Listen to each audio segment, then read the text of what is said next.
Hey friends, Raul Jimenez here with the Shredder Group doing another segment with Captain Matt Spencer. He's in the United States Air Force, and we want to do a different dialogue today. We want to do a little bit of a reverse, kind of what are you guys looking for as military members when y'all move to San Antonio, kind of do a role reversal and kind of just answer some questions that maybe each one of y'all thought about or maybe have friends that might be thinking about the same things. I'm relocating, PCSing to San Antonio. But what if this? Where should I go for this? And what should I be looking at if I'm looking to move my family down here? So hopefully you could kind of give me some questions and we could go back and forth to try to figure out more or less what are y'all thinking about?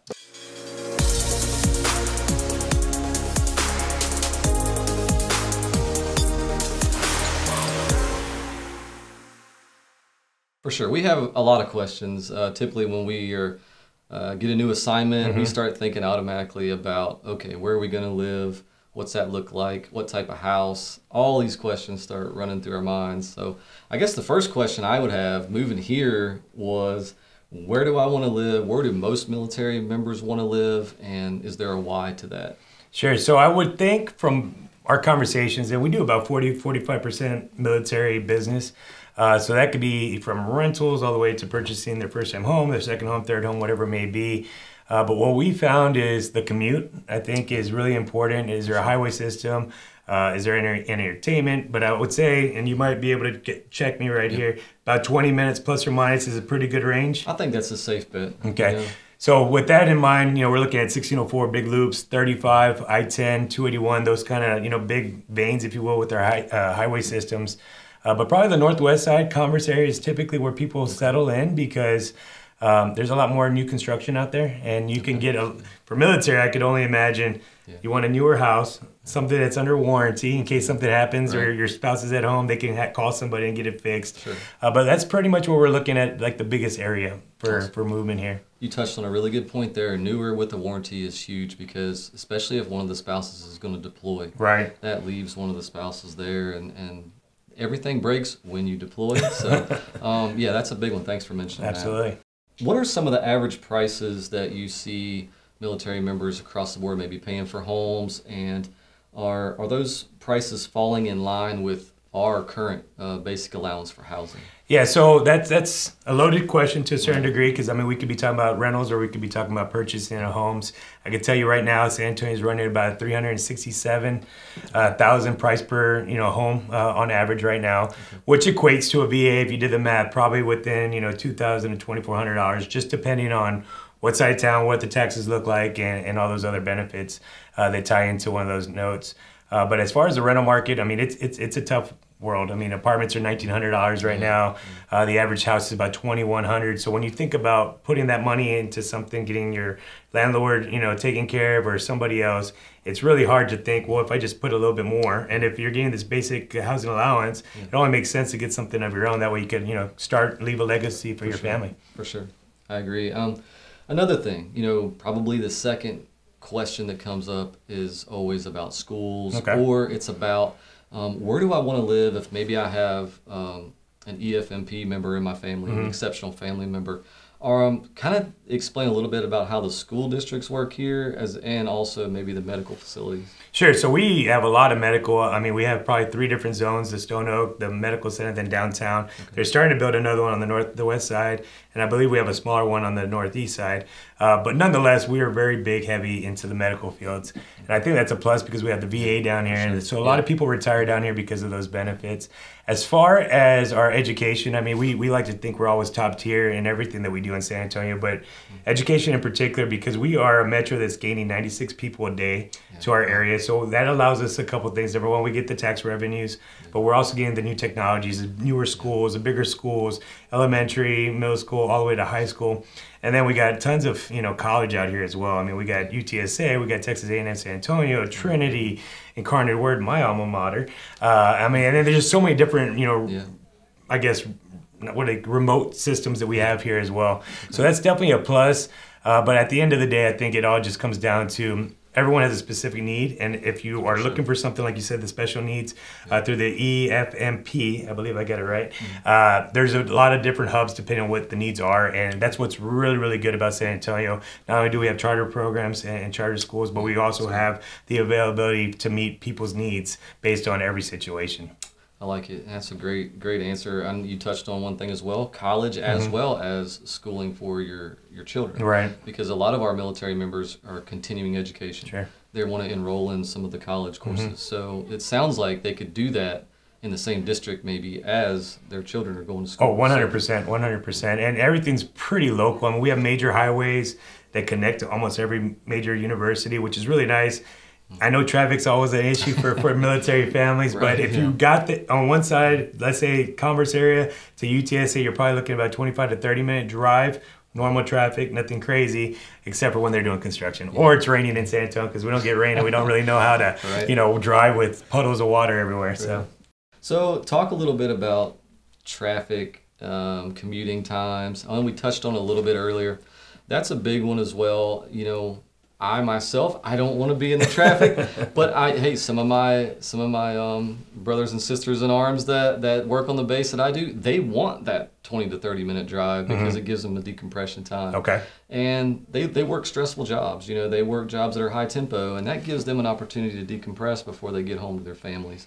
So, are there any strategies for traffic, or kind of how do you guys answer those questions when people ask you about buying a home? Sure. So that's a great question, in particular because it could be 20 minutes in 5-mile increments, right?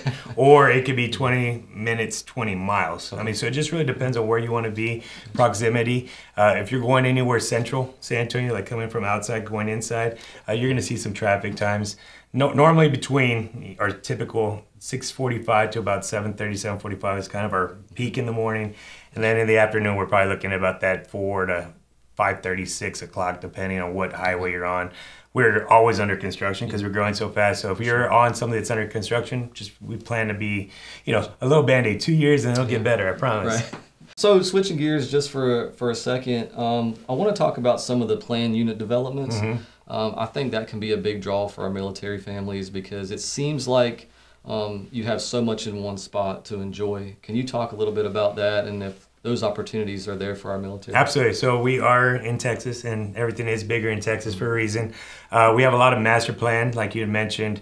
Whenever we have like 2 or 3 or more builders in an area, we're going to have the good amenity centers. We're going to have walking trails, parks. I mean, you get a whole bunch of things. When I say amenity centers, you have a clubhouse with a nice resort-style pool, or you have something of that nature. We even have areas here that you go fishing in a pond. I mean, there's all kinds of diversity. We have, there's a place on the northwest side that you got literally like a mini resort with, slides and all kinds of stuff for the kiddos. But at the end of the day, it's very low cost HOA fees. I mean, you're looking maybe like $150 a quarter, which isn't too bad, $600 a year. And they could escalate a little bit higher if we have any kind of gates or anything like that that's in between. But at the end of the day, I mean, I think there's a lot here you can get, even if you're not in that development or that area that has it. I mean, we have Fiesta Texas, SeaWorld, a whole other bunch of places, and tons of city parks that are great. And all those cater to military. So all of them cater. I mean, almost everyone. And I don't know if you're much into golf, but we have a lot of municipal areas out here that cater to military as well. So I mean, you could get on a really, really nice golf course for like $40-50. I mean, it's really not that bad. Yeah, I think that's a big deal too. And then you've got, for our military families, working long hours, a lot of them, kids, things of that nature, maybe working in different ends of the city, kind of like myself and my wife. When it comes to shopping, places to eat, your big box stores, local shopping, those type of things, doesn't seem to be a problem here. Seems like there's pretty easy access to everything. Does that play a factor in any of the home buying? I think, coming from San Antonio, one of our biggest things is H-E-B. Right. Yeah. That's our grocery stores down here. But once you experience it, you will never want to experience anything else. It's really one of those places you can go and find everything you want, high quality, a lot of goods, and it's very local. Whenever you have an H-E-B somewhere nearby, it's kind of like a McDonald's, right? There's always going to be something else that follows it. Yeah. And that's kind of where our new growth and development is coming from. So we have La Cantera, which is a huge shopping facility. It's an outdoor park area to where you can go walk, get a good breeze, and just go to a whole bunch of stores. stores, kind of like the California feel. We have other malls that are just big box. You know, you go there for specific reasons. You know, Dillard's, Macy's, those kind of stores. And then we have a lot of little, I mean, since we're so big in Texas, like you have so many different areas that are like mini strip malls, if you will. But they have a lot of the big brands there as well. Walmart's, you know, Target's. I mean, you could probably find a Target every 7 miles here in San Antonio, so that's good. You know, Best Buys, all those kind of things, not to mention all the food that we have out here. I mean, we have lots of good food. But yeah, to answer your question, I mean, you can't go anywhere and not find a big box chain or something of some sort of retail, especially on any major interstate or highway. Man, that pretty much answers a lot of the questions that we would have right off the bat. You know, that really, I think, would help our military members at least start dialing in some areas and different reasons for different military folks. So thanks for answering those questions. Absolutely, and I think it's very important that you have a licensed, trusted real estate agent helping you through the process, because the questions you just asked me, I just rattled off the top of my head. I mean, if there was something more in particular, more in depth, you know, obviously we put a little bit more research into it, because I understand that sometimes you are PCSing down here and might only have a weekend to come shopping, or might not even have that opportunity to come down here. You're just kind of taking the trusted source. For sure. I mean, we sell 400 to 500 homes a year, so we get the process. We understand what's going on, but there's plenty of other people out there that can help as well. But definitely be represented, especially in a town you're not very familiar with. How many years have you been serving military members? Oh, well, so Dayton started 42 years ago. So he started in 1982. And he's been, you know, just dialed in. He's been through all the ups and downs, but mainly what he said and always continues to say is the military is our backbone of the community, and the service members are just so giving, and they serve and serve. Even if you're not in office anymore, or you're, you know, decommissioned or, you know, retired, whatever it may be, they are still out there helping our community, and I think that's what makes us really special. Fantastic. Well, thank you guys. I appreciate it. Oh, absolutely. If we could help in any other way, thank you so much for asking all the tough questions. These loaded questions over here. But thank you very much. He also has a podcast that you can jump on. Yeah. You can check us out. I work at Lackland Air Force Base, chaplain to all of our military training instructors. Got the blessing of working with those guys. And if you want to learn more about them, you can hear it. It's a podcast called TI Talk. It's on Spotify. There you have it. If you have any more questions, reach out to us. If not, you'll have a blessed day, and we'll talk to you soon.